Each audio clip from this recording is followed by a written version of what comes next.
عمرك سألت نفسك زمان أيام الحروب والجواسيس كانوا بيبعتوا رسائل سرية لبعض ازاي من غير ما حد يكشفهم؟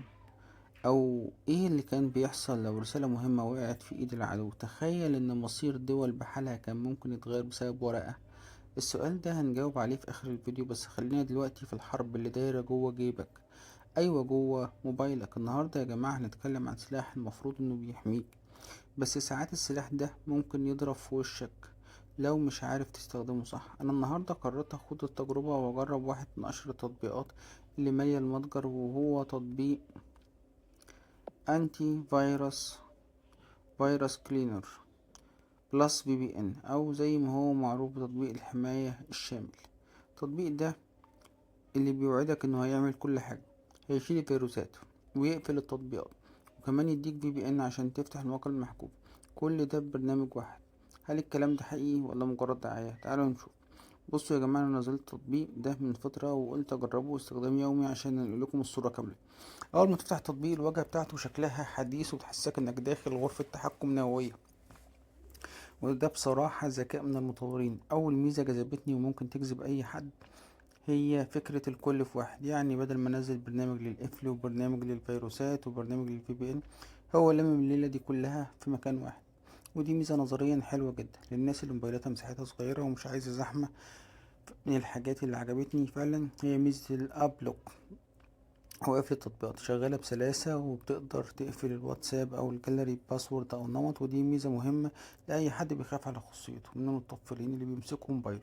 كمان ميزة تنظيف الملفات جانك كلينر، لما جربتها حسيت انها شالت شوية ملفات مؤقتة والموبايل فاق شوية. بس خد بالك هنا بقى بتبدأ المشاكل او الاخطاء اللي انا وقعت فيها، واللي مش عايزك انت كمان تقع فيها. اكبر غلطة عملتها اني اول ما نزلت التطبيق دوست الاو او سماح على كل الصلاحيات اللي طلبها من غير ما اقرا حتى، ودي كارثة. تطبيق طلب يظهر فوق التطبيقات التانية، وده خلاه في وقت من الاوقات يظهر لي اعلانات فجأة وانا شغال على حاجة تانية خالص او تطبيقات تانية خالص. ودي نقطة سلبية قاتلة. الاعلانات في النسخة المجانية يا جماعة كتيرة بشكل مستفز. يعني تخلص فحص تلاقي اعلان، تفتح في بي ان تلاقي اعلان. وده بيخلي تجربة الاستخدام متعبة للأعصاب. كمان الفي بي ان الموجود جوه التطبيق هو شغال وبيغير الاي بي ادريس بتاعك وكل حاجة وبيفتح مواقع، بس السرعة بصراحة مش أحسن حاجة. لو بتفكر تستخدمه في جيمنج أو تحميل تقيل هيخذلك في آخر. فتصفح خفيف ماشي. نيجي بقى للأخطر وأخطر نقطة، وهي الحماية من الفيروسات. التطبيق بيعمل سكان بيديك شعور بالأمان، بس هل هو بقوة الأسماء الكبيرة؟ بصراحة لأ. هو بيعتمد أكتر على قاعدة بيانات بسيطة. يعني لو في فيروس لسه نازل جديد ممكن يعدي منه ويفضل على جهازك عادي. كمان لاحظت ان البطارية بدأت تخلص اسرع شوية لانه شغال في الخلفية طوال الوقت 24 ساعة عمال يراقب. طيب ازاي تستخدمه صح تتجنب المشاكل دي؟ اولا ندخل على اعدادات التطبيق واقفل الاشعارات اللي ملهاش لازمة عشان ما يزهقكش.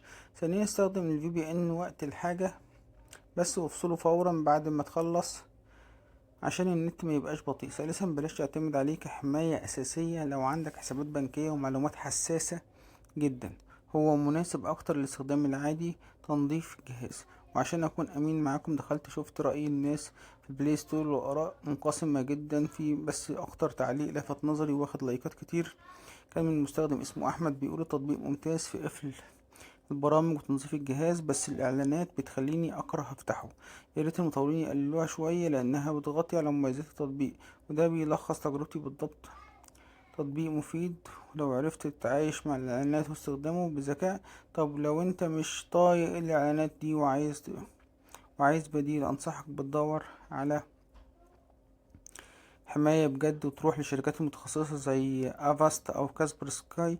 ولو عايز تنظيف بس ممكن تستخدم فايل باي جوجل، خفيف ومن غير اعلانات. نرجع بقى لسؤالنا اللي بدأنا بيه الفيديو النهاردة. زمان قبل الموبايلات التشفير والجواسيس والجيوش كانوا بيستخدموا حاجة اسمها علم التعمية أو التشفير اليدوي. أشهرهم كانت شفرة قيصر، اللي كان بيستخدمه لويس قيصر عشان يبعت أوامر لجيشه.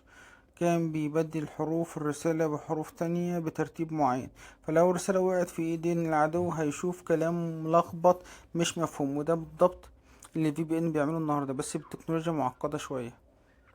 معقدة جدا معلش عشان يحمي بياناتك وانت بتستخدمه في النت كافيه او واي فاي عام. في النهاية التكنولوجيا سلاح ذو حدين، اختار التطبيقات بذكاء وما تديش امان كامل لاي برنامج. لو عجبك الريفيو وحسيت انه افادك ما تنساش اللايك والاشتراك في القناة عشان يوصلك كل جديد. سلام.